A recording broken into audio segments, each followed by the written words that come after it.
Goethe says, "We, the citizens of Europe, with our beliefs and principles, couldn't reach what Mohammed has reached, and no one will precede him. I've searched through history to find a top example for human, and I concluded that he is Mohammed.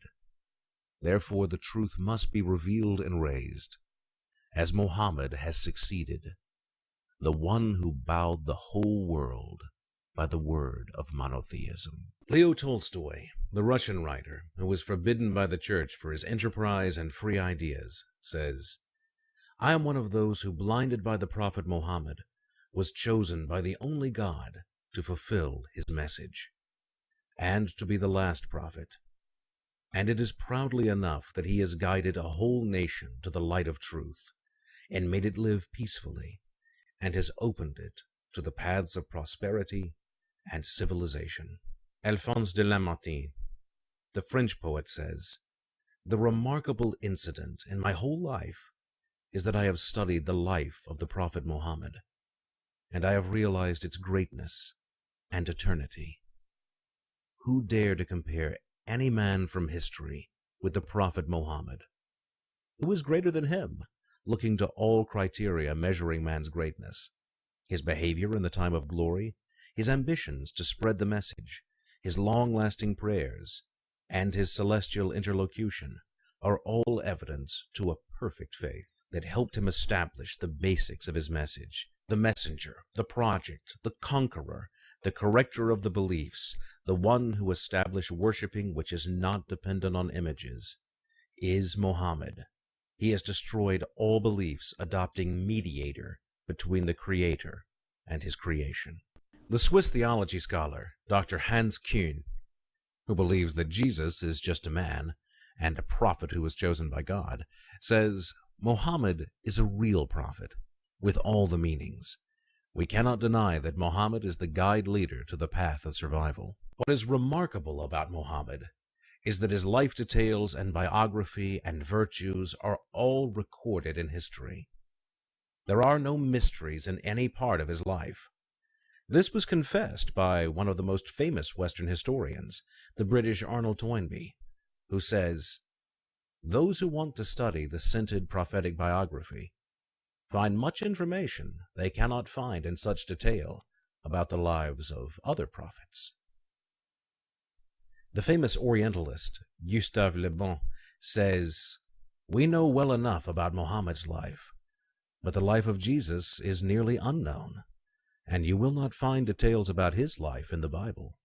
The Orientalist Donald R. Hill says, "Mohammed has produced a nation to the world and enabled God's worshiping on the earth, and established the basis of justice and social equality, and applied systems, arrangements, obedience, and glory in a society that knows nothing but muss and disorder."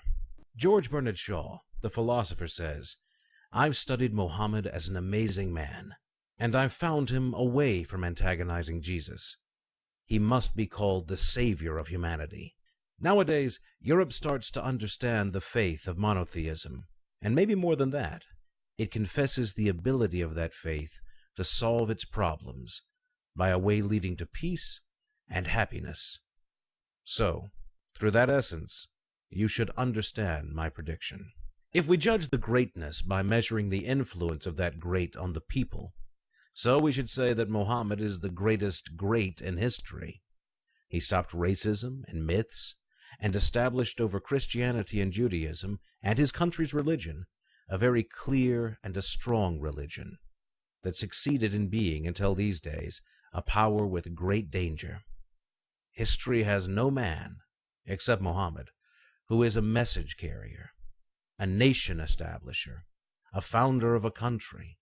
All these three things done by Mohammed was a unified unity, and religion was the power that maintained its unity over history.